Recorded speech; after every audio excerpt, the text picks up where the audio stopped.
దక్షిణాసియా రాజకీయ సమీకరణాల్లో భారత్ ఆఫ్ఘన్ సంబంధాలు బలపడుతున్న సందర్భంలో పాకిస్తాన్లో భయం రోజురోజుకు పెరుగుతోంది. ఆత్మవిశ్వాసం క్రమంగా సన్నగిల్లుతోంది. ఆపరేషన్ సింధూర్తో భారత్ చేతిలో చావు దెబ్బతిన్న దాయాది దేశంపై భారత్ ఆఫ్ఘన్ స్నేహ ప్రభావం తీవ్రంగా పడుతోంది. ఇంతకాలం తమ మిత్రుడు అనుకున్న ఆఫ్ఘనిస్తాన్ హ్యాండ్ ఇవ్వడాన్ని పాకిస్తాన్ జీర్ణించుకోలేకపోతుంది. భారత్ ప్రభావం, ఆఫ్ఘన్ మద్దతు కలయికతో ఇస్లామాబాద్లో ఆందోళన వాతావరణం నెలకొంది.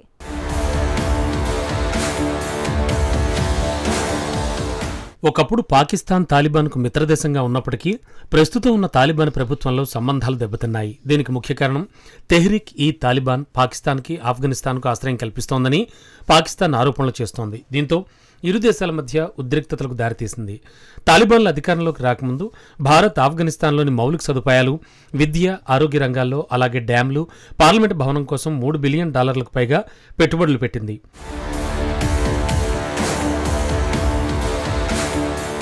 మరోవైపు ఇప్పటిదాకా తాలిబాన్ ప్రభుత్వాన్ని ప్రపంచ దేశాలు అధికారికంగా ఇంకా గుర్తించలేదు. కేవలం రష్యా మాత్రమే తాలిబాన్ ప్రభుత్వాన్ని గుర్తించింది. దీంతో భారత్ లాంటి దేశంతో సంబంధాలు పెంచుకుంటే తమ పాలనకు అంతర్జాతీయ వేదికపై చట్టబద్ధత లభిస్తుందని తాలిబాన్ భావిస్తోంది. మరోవైపు ఆఫ్ఘన్లో చైనా ప్రభావం పెరుగుతున్న క్రమంలో భారత్ కూడా ఆ ప్రాంతంలో తమ ఉనికిని స్థాపించుకోవాలని చూస్తోంది.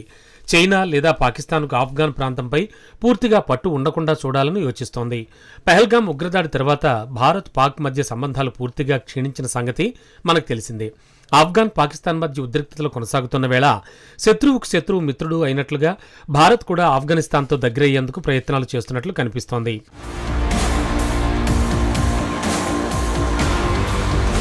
2021లో అమెరికా సైన్యం వైదొలగడం వల్ల ఆఫ్ఘనిస్తాన్ తాలిబాన్లు వశం చేసుకున్నారు. ఆ తర్వాత భారత్ ఆఫ్ఘన్ మధ్య సంబంధాలు అంతంత మాత్రంగా ఉన్నాయి. తాలిబాన్ అధికారంలోకి వచ్చిన తర్వాత భారత్ ఆఫ్ఘనిస్తాన్తో పరిమిత స్థాయిలో అయినా దౌత్య సంబంధాలు కొనసాగిస్తోంది. మానవతా సహాయం, ఔషధ సరఫరాలు, విద్యార్థుల వీసాలు లాంటి అంశాల్లో న్యూఢిల్లీ అందిస్తున్న సహకారం ఆఫ్ఘన్ ప్రజల్లో విశ్వాసం పెంచింది. దీని ఫలితం భారత్ ఆఫ్ఘన్ మైత్రి ఇప్పుడు వ్యూహాత్మక స్థాయికి ఎదగబోతోంది. ఇదే పాకిస్తాన్ కుదిపేస్తోంది. ఎందుకంటే ఈ సాన్నిహిత్యం పాకిస్తాన్కు భౌగోళికంగా, భద్రతాపరంగా రెండింట్లో సవాల్గా మారుతోంది. దాయాది దేశం పాకిస్తాన్తో ఘర్షణల వేళ ఆఫ్ఘనిస్తాన్ విదేశాంగ మంత్రి ముత్తాకి భారత్ పర్యటనకు విచ్చేశారు. ముత్తాకి పర్యటన భారత్ ఆఫ్ఘన్ మధ్య బలోపేతం అవుతోన్న దౌత్య సంబంధాలకు ప్రతీకగా నిలిచింది. ఇటీవల ఆ దేశానికి చెందిన మంత్రి భారత్లో పర్యటించడం ఇదే మొదటిసారి. ఆఫ్ఘన్ విదేశాంగ మంత్రి ముత్తాకి పలు అంశాలపై జయశంకర్తో చర్చించారు. ఆర్థిక, భద్రత, సాంస్కృతిక సహకారంపై దృష్టి సారించడం, భారత్ ఆఫ్ఘన్ మధ్య సంబంధాలను బలోపేతం చేయడమే లక్ష్యంగా ముత్తాకి ఇండియా పర్యటనకు వచ్చారు. భారత్ ఆఫ్ఘన్ అభివృద్ధిలో గణనీయమైన పెట్టుబడిదారుగా ఉంది. ముత్తాకి పర్యటన ద్వారా ఇరు దేశాల మధ్య ఆర్థిక సంబంధాలు, వాణిజ్యం, పెట్టుబడులను పెంచే మార్గాలను అన్వేషిస్తున్నారు.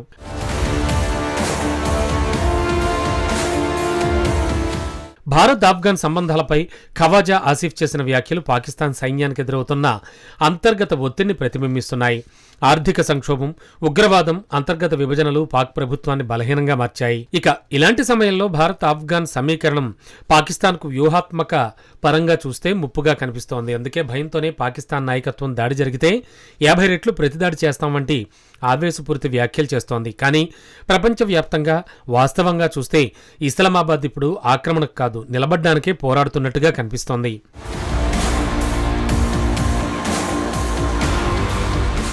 ఖవాజా ఆసిఫ్ ఓ పాక్ వార్తా ఛానల్కి ఇచ్చిన ఇంటర్వ్యూలో ఆఫ్ఘన్ ప్రభుత్వం భారత అధీనంలో ఉందని, కాబూల్ నేరుగా న్యూఢిల్లీ సూచనలకే లోబడుతోందని ఆరోపించారు. భారత్ తన ఓటములను దాచిపెట్టడానికి ఆఫ్ఘనిస్తాన్ను రాజకీయ ఆయుధంగా ఉపయోగిస్తోందని వ్యాఖ్యానించారు. సరిహద్దుల్లో శాంతి స్థాపనకు తాలిబాన్ సుముఖంగా ఉన్న భారత ప్రభావంతో చర్చలు నిలిచిపోయాయని ఆరోపించారు.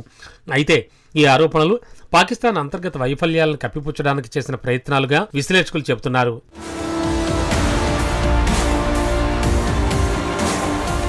పాకిస్తాన్ ఆఫ్ఘన్ సరిహద్దుల్లో కొనసాగుతున్న ఘర్షణలకు పరిష్కారంగా తుర్కియాలో పలు రౌండ్ల చర్చలు జరిగాయి. కానీ అవి విఫలమయ్యాయి. పాక్ ప్రభుత్వం తాలిబాన్పై ఉగ్రవాదులను అణచడంలో విఫలమైందని ఆరోపించడం, తాలిబాన్ ప్రతిగా పాక్పై ప్రతీకార హెచ్చరికలు చేయడం ఉద్రిక్తతలను మరింత పెంచింది.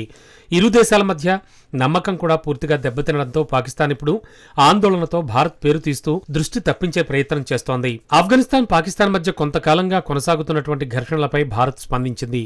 ఆఫ్ఘన్ సార్వభౌమత్వం, ప్రాదేశిక సమగ్రత, స్వాతంత్రానికి కట్టుబడి ఉన్నామని స్పష్టం చేసింది. పాక్ తీరుపై భారత్ తీవ్రస్థాయిలో మండిపడింది. సీమాంతర ఉగ్రవాదం కొనసాగింపును పాక్ ఓ హక్కుగా భావిస్తున్నట్లు కనిపిస్తోందని ధ్వజమెత్తింది. కాబూల్తో చర్చలు విఫలం కావడానికి భారతే కారణమంటూ పాక్ ఆరోపించిన తరుణంలో విదేశాంగ శాఖ ఈ విధంగా స్పందించింది.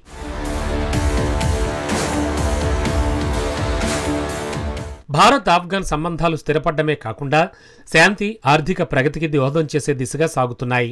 ఈ ద్వైపాక్షిక బంధం బలపడ్డం పాకిస్తాన్కు రాజకీయంగా, భౌగోళికంగా ఒత్తిడిని పెంచుతోన్న వాస్తవం. ఇదే కారణంగా ఖవాజా ఆసిఫ్ లాంటి నేతలు బెదిరింపులకు భయపడుతున్న పాకిస్తాన్ చిత్రాన్ని ప్రపంచానికి తెలియజేస్తోంది.